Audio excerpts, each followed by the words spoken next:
'Tis the season to be, spooky? That's right, it's that time of the year again, and in today's video we'll be looking at some must-watch films fit for the season.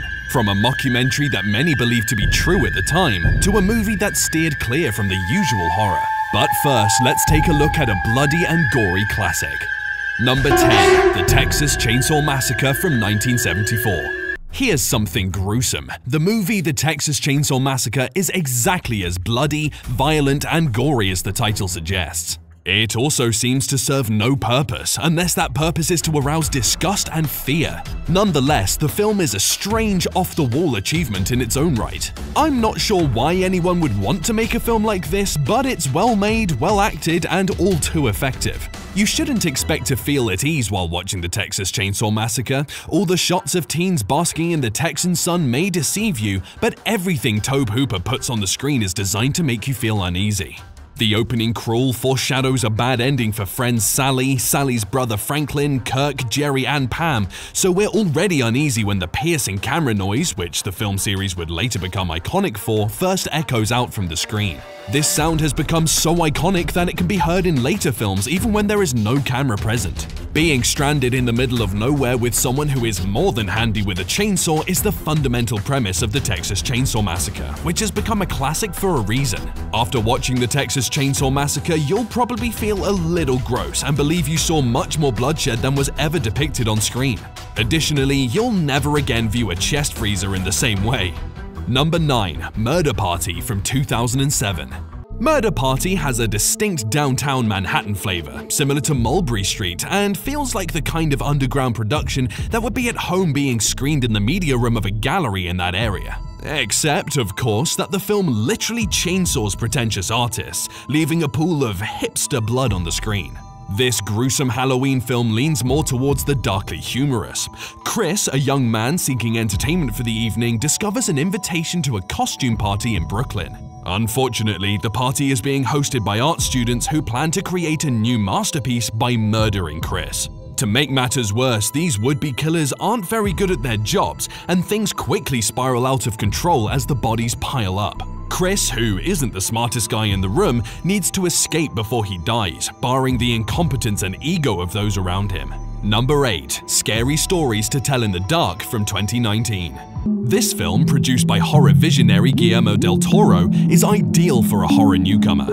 Alvin Schwartz's blend of several children's scary stories leads 4 teenagers in 1968 to discover a book of these old stories inside an abandoned house. As they learn more about the author, they find themselves living out the stories, some of which have tragic endings. Alvin Schwartz's Scary Stories to Tell in the Dark anthology served up horror to American preteens in the 1980s, with their urban legend and folklore-inspired short stories featuring twisted monsters and monstrous twists similar to Goosebumps, but chillier. They were regarded as being too intense for younger children, but they did gain some notoriety in the United States, largely because of the surprisingly disturbing illustrations by Stephen Gammell, and they still have a devoted following. In the film, Stella and Ramon must solve the author's mystery before being inserted into the story. It's a delightfully old-fashioned scary movie, with very well-done practical and digital effects to bring the more gruesome of Schwartz's creations to life. Number 7, Ghostwatch from 1992. Ghostwatch, which was broadcast live on BBC One, contained only minor indications that it was a work of fiction, with the majority of them appearing at the start of the broadcast. It heavily relied on actual BBC presenters and personalities.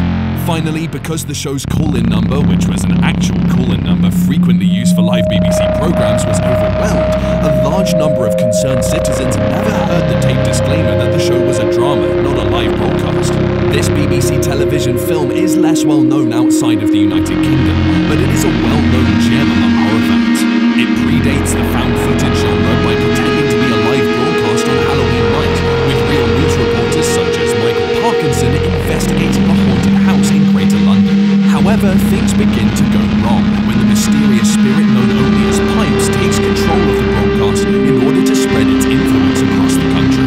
It was never rebroadcast because it was so intense and realistic, but its legend has only grown since then. Number 6, The Babadook from 2014. A stressed-out single mother named Amelia, played by Essie Davis, is going to read aloud to her son Samuel, played by the startlingly talented newcomer Noah Wiseman in this film.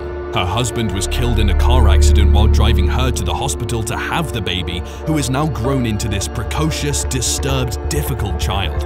Unexpectedly, Samuel found a strange book in his bedroom with the odd name The Babadook. Could this be baby speak for a baby's book or a mother's book? Jennifer Kent's supremely confident debut film already feels like a horror classic, restoring the genre's psychological prestige while flipping the monstrous mummy gimmick. The movie staked out a dark domestic landscape that had previously been dominated by Roman Polanski. Kent may even have outdone him. It was inventive, recognizably real, and terrifying as hell.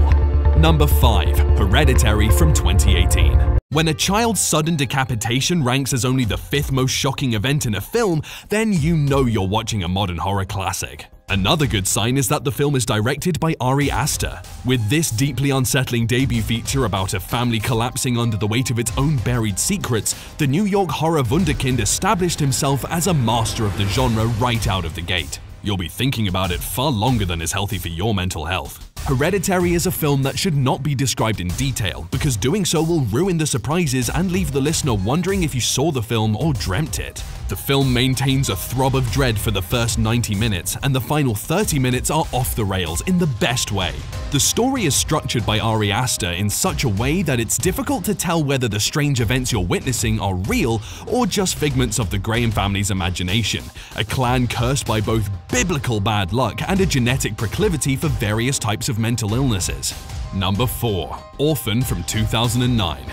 Here is a shamelessly terrifying horror movie about the most evil villain in film history, a child. Esther is a brilliant young lady, so well-mannered, and her paintings are absolutely stunning. She sits down at the piano and plays some Tchaikovsky. So what's the deal with her adoptive mother's fear of her? Could it be because Kate, her new mother, got drunk shortly after her arrival and nearly drowned her son Daniel? Had Max, a lovely daughter, miscarried a 3rd child? Is an alcoholic attempting to remain sober? Doesn't like the appearance of the little orphan girl? She has an unsettling aura about her. Something too wise, too knowledgeable, too perceptive. And why won't she take off the ribbon she's always wearing? And why does she go to school dressed like Little Bo Peep? Daniel maintains a cool demeanor towards her. Max is too young to know for sure. Only her father John believes she is a bright child who is blameless in a series of unfortunate events. The plot of Orphan revolves around a traditional thriller device, the heroine who insists on the truth despite everyone else's convictions that she is insane and should be sent to treatment or even a mental institution. It's so frustrating to know you're correct when no one else sees the obvious.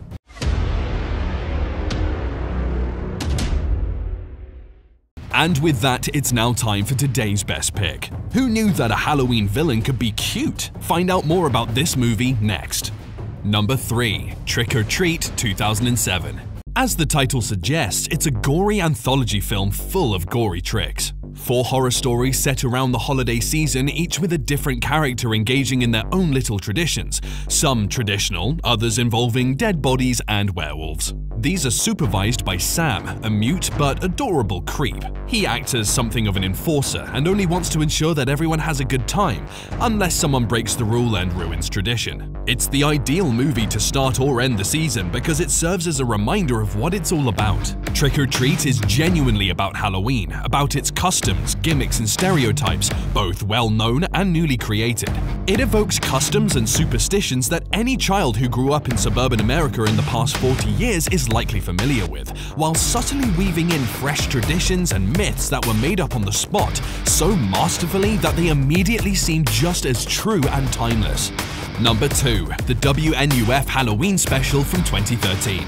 While Ghostwatch is frequently used as a comparison for this found footage movie, it is lighter in tone and uses a different format, which only serves to heighten the implications. In general, the viewer is supposed to be watching a taped version of a 1987 special broadcast from a local TV station, complete with poor audio, fast-forwarding, and numerous fake commercials. Reporter Frank Stewart and his team are investigating and possibly performing an exorcism in an Amityville-style house. Not everything goes as expected though. While the majority of the film maintains a light tone and is a fun, nostalgic throwback, as events begin to unravel, the atmosphere becomes more sinister until a satisfying conclusion arrives, even if it leaves more questions than answers. Number 1. Halloween from 1978. The incredibly violent and scary thriller Halloween is unrelenting in its brutality. It's a terrifying and creepy film about evil personified, as one of the characters refers to it. It's about a 6-year-old kid who commits murder right at the start of the movie and is sent away, and his psychiatrist describes him as someone he spent 8 years trying to help, and then the next 7 years trying to keep locked up. However, the man manages to flee, and on Halloween he returns to the same town and street where he committed the first murder. And while the local babysitters call their boyfriends and watch The Thing on the TV, he returns to action.